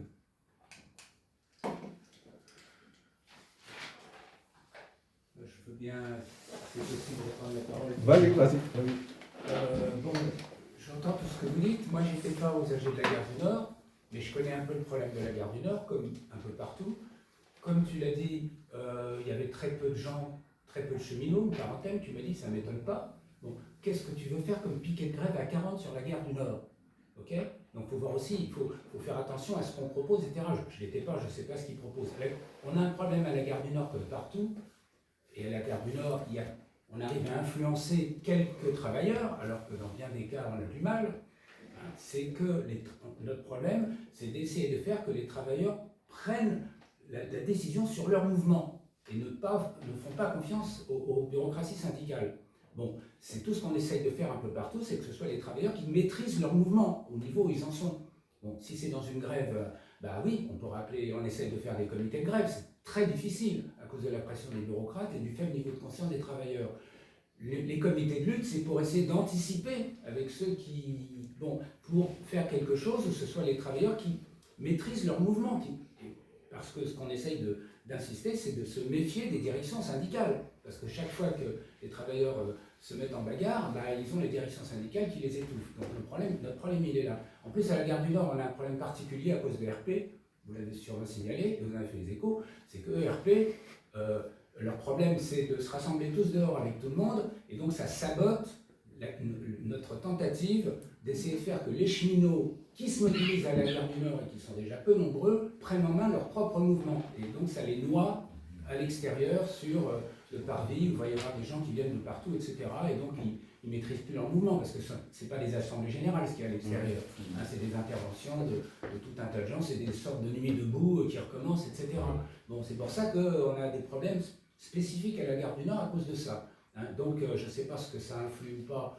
Mais notre problème, il est là, c'est que la gare du Nord, comme ailleurs, quand on a une petite influence sur malheureusement un petit nombre de travailleurs, c'est d'essayer à la fois d'élever le niveau de confiance de tous les travailleurs, ça c'est nos éditos, bon tu les caricatures, mais enfin il faut voir tout etc. Parce qu'on ne parle pas que de la guerre, sans arrêt on n'arrête pas de dire que c'est aux travailleurs de décider parce que ce sont eux qui font tout tourner, on essaye de faire prendre confiance aux travailleurs dans leur propre force, c'est la base de nos éditos depuis des années. Bon, tout en essayant aussi de leur faire prendre conscience du monde dans lequel on est, qui change avec la militarisation, avec la perspective de guerre. Donc c'est d'essayer à la fois d'élever le niveau de conscience des travailleurs, mais pas ne rien faire. Ça veut dire quoi, ils ne font rien. Bon, ils suivent uniquement ce que les syndicats font. Quand il y a une possibilité de faire quelque chose, évidemment qu'on est dans le coup et qu'on essaye de faire plus. Bon, alors, gare du Nord, reconductible, je ne sais pas comment ça s'est présenté, il faut voir aussi le détail. Bon, nous, on n'est pas pour les grèves reconductibles, on est pour que chaque jour, les travailleurs décident de leur grève. Mais à partir du moment où il y a des travailleurs pour décider de leur grève, et pas juste quelques dizaines de 30, 40 qui viennent là alors que tous les autres font grève sans se manifester du tout. C'est un vrai problème ça. Bon, on le fait partout. Donc, nous, notre problème, c'est d'essayer de faire que les travailleurs qui se mobilisent, et encore une fois, méfiez-vous, faites attention à ce que vous dites aussi, parce que à juste titre, vous critiquez des organisations comme RP ou l'Intérêt révolutionnaire qui sont lutistes, c'est-à-dire que tous leurs éditos, etc., c'est mobilisons-nous, mobilisons-nous, mobilisons-nous. Bon, nous, on sait que ça ne marche pas comme ça. Les travailleurs ne se mobilisent pas parce qu'on les appelle à la mobilisation ou parce qu'on va faire des mots d'ordre et tout. La mobilisation, c'est quelque chose de mystérieux collectivement. Ça arrive à des moments où il y a je parle des vraies mobilisations, je ne parle pas de journées syndicales où il y a les militants de gauche qui vont manifester alors que tout le monde reste chez soi, ceux qui font grève. Bon, les vraies mobilisations, c'est une vapeur qui prend, qu'on a du mal à prévoir et pour lesquelles il faut essayer d'être prêt. Mais on ne peut pas décider les mobilisations. J'entendais le camarade qui dit il faudrait dire autre chose, etc. Ça n'a pas de sens, c'est des mots, c'est des mots. Il faut voir les choses au niveau où elles en sont. Et nos camarades, partout, ils essayent de rassembler les travailleurs qu'ils ont autour d'eux pour essayer de faire, c'est ce qu'on essaie, on appelait ça comité de lutte, mais parce que c'est, bon, il y aura peut-être des mobilisations, parce qu'à la fois il ne se passe rien, mais ça peut venir très vite. Hein, j'espère qu'on est tous d'accord là-dessus. Et donc il faut à la fois, il ne se passe pas grand-chose, mais à la fois, ça peut venir très vite. Parce que les mobilisations, les vraies, personne ne peut les prévoir. Même les capitalistes ne peuvent pas les prévoir, autrement ils n'auraient pas lieu. Okay, et donc nous, les révolutionnaires, on peut encore moins les prévoir, les vraies mobilisations. C'est-à-dire brusquement une étincelle, une boule de neige, que ce soit au niveau d'un atelier, d'une usine, d'une ville, enfin je ne sais pas quoi, enfin on connaît tout ça, on est trotskistes. On laisse quelqu'un d'autre. Quelqu'un qui n'a pas participé, vous voudrez prendre la parole? Non? Je pars à la gare du Nord, donc je peux faire qui était là peut-être. Là, tu veux dire? Ouais, parce que bon, moi j'étais pas à l'AG du 18, j'étais à l'AG du 10 Gare du Nord. Bon, de toute façon, le point programmatique sur lequel j'ai insisté dans ma présentation, et dans le tract, on dit comité de lutte, oui, mais pourquoi faire? Donc la question, c'est pas qu'on est opposé à des comités de lutte, c'est qu'il faut que ces comités de lutte aient soient élus, soient vus par les travailleurs comme ayant une certaine cohérence politique, ou s'il y a des divergences entre les différentes organisations qui sont présentes, qu'elles soient sur la table, qu'elles soient débattues devant les travailleurs, et qu'ensuite les travailleurs choisissent qui ils veulent mettre à la tête de leur truc. Et nous, évidemment, on est pour des comités de lutte qui aient une stratégie qui soit vue par les travailleurs comme étant clairement opposée à la stratégie de collaboration de classe des bureaucrates.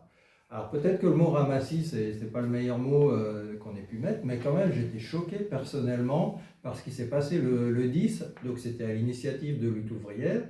Elle a dit bon, maintenant on fait le comité de lutte à la fin.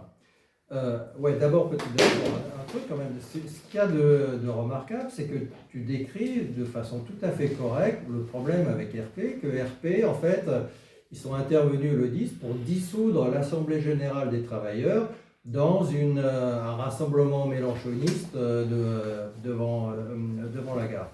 Mais oui, c'est Anas Kazib qui est intervenu personnellement pour faire ça. Où est-ce que Lutte ouvrière a dit attention, le problème, camarades, il faut que que les travailleurs prennent leurs décisions, etc. Là, on est en train de se faire embringuer par les mélanchonistes.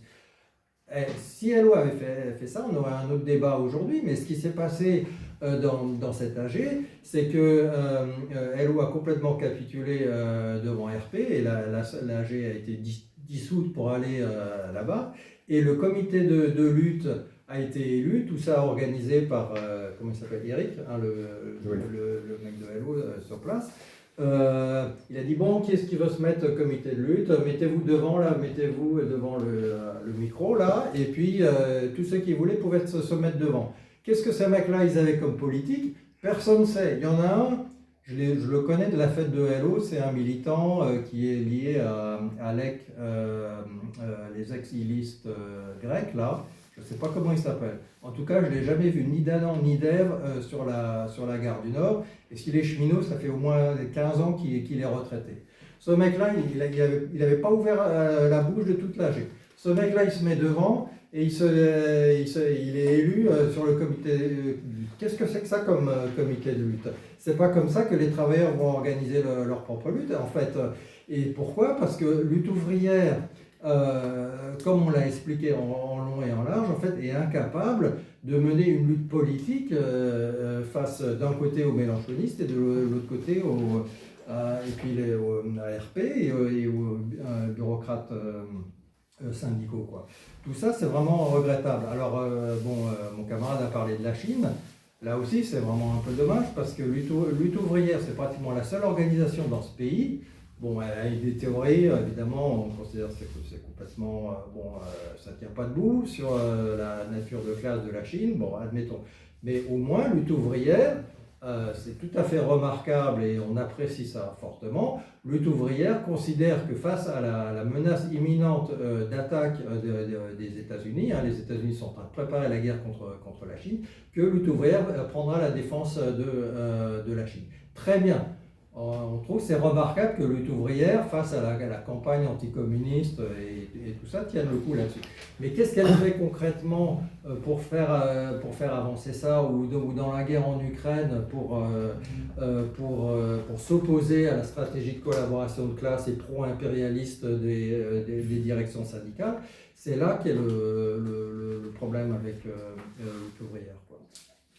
Bon, qu'est-ce que je voulais dire encore sur cet ex-membre, qu'on parle plus de la chaîne syphilitique et tout, ça c'est un camarade, je pense qu'il n'a pas remarqué qu'il y a 40 ans, il y avait une chaîne syphilitique, il y avait les radicaux de gauche, ensuite il y avait le PS, ensuite il y avait le PCF, ensuite il y avait l'extrême gauche. Les partis ouvriers étaient à gauche des partis bourgeois. Ça, c'est le schéma usuel, quoi. Bon, enfin, historique du Front populaire en 1936, en 1981, etc. Sauf que aujourd'hui, on est dans une situation un petit peu bizarre, c'est que les partis ouvriers du Front populaire sont à droite du parti bourgeois. C'est les mélenchonistes qui sont l'aile gauche du Front populaire. C'est pour ça que j'ai passé mon temps à expliquer que le problème, c'est qu'il faut lutter contre les mélenchonistes. Alors, ce camarade, apparemment, il n'est pas content qu'on lutte contre le mélenchonisme, et il veut nous donner des leçons sur le fait qu'il faut lutter contre le Front populaire. Bon, il faudra seulement qu'il nous explique un peu mieux que ça, quoi. Alors, pourquoi est-ce que, pourquoi il y a ce contexte et que maintenant, soi-disant, on est devenus des économistes, etc. Je crois qu'il y a un petit peu, si on prend un peu de recul, si on voit la situation dans le pays, et internationale, il y a eu la victoire de Trump, donc il y a une partie de la petite bourgeoisie libérale qui fait de la résistance. En France, il y a eu un certain nombre de mobilisations tout à fait significatives depuis le début de l'année, qui sont essentiellement, ça montre essentiellement la frénésie de la petite bourgeoisie libérale, parce qu'il y a tout l'écosystème libéral de la culture, du travail social, etc., tout ça, qui était d'ailleurs un peu le gagne-pain d'une partie de tous ces petits bourgeois. Tout ça, c'est en train de se déliter, et même ça va s'écrouler vite fait dès que Le Pen sera au pouvoir. Et donc, il y a cette petite bourgeoisie qui panique et qui veut protester. Donc, évidemment, il faut protester contre les attaques racistes, etc. Il y a eu un certain nombre de grandes manifestations libérales. Le 8 mars, pour les droits des femmes, le 22 mars contre le racisme, ensuite il y avait le 1er mai, ensuite il y avait le 18 septembre, qui étaient des mobilisations appelées par les syndicats, mais qui étaient marquées, 1, par la faiblesse des syndicats, 2, par la force des petits bourgeois individuels qui étaient là. C'est un peu ça le problème, parce que la classe ouvrière aujourd'hui, elle est sur la défensive, elle n'est pas là, quoi, en réalité, en tant que force.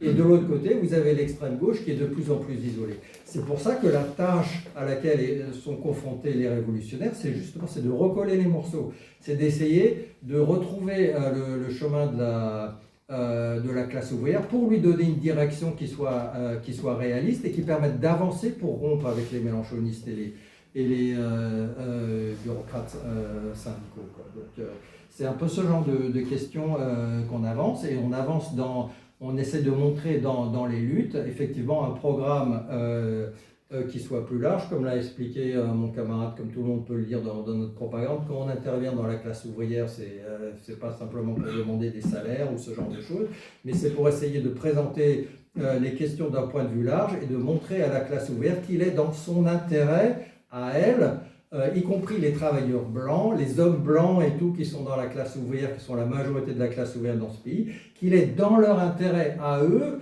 leur propre intérêt, de défendre les immigrés, les minorités raciales, sexuelles, etc. Parce que si eux ils continuent à se faire attaquer, c'est l'ensemble de la classe ouvrière. C'est ça qu'il faut expliquer, et ça exige de rompre avec le mélenchonisme, et ça exige de rompre avec tout le libéralisme dans lequel toute la gauche, y compris nous, on a trempé pendant 30 ans. Et je dois dire aussi, d'ailleurs, la lutte ouvrière aussi, c'est aussi adapté sur la question de l'Union européenne, etc., quoi.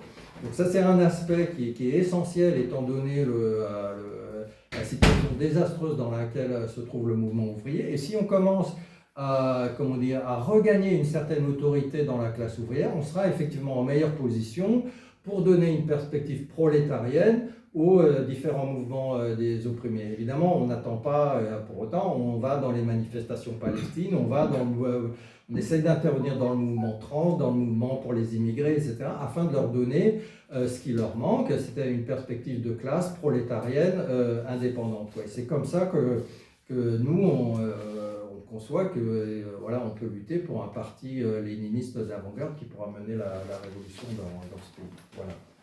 C'est tout ce que j'ai à dire. Je peux juste rajouter quelque chose très rapidement. Ok, vas-y. Okay.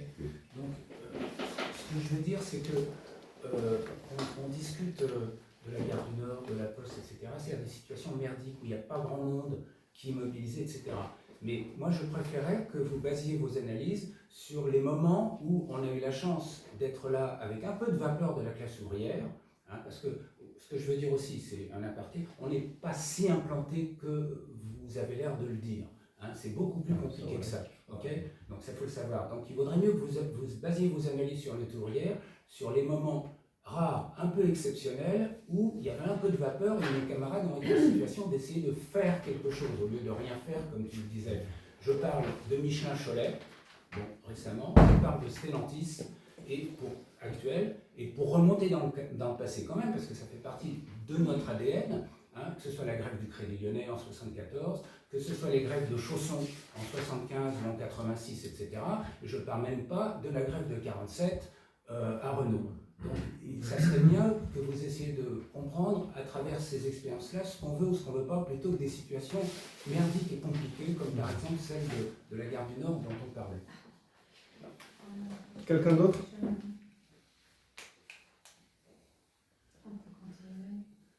Oui, on peut discuter un petit peu. On finit là, on le laisse là, on peut continuer à débattre informellement si tu veux, camarade.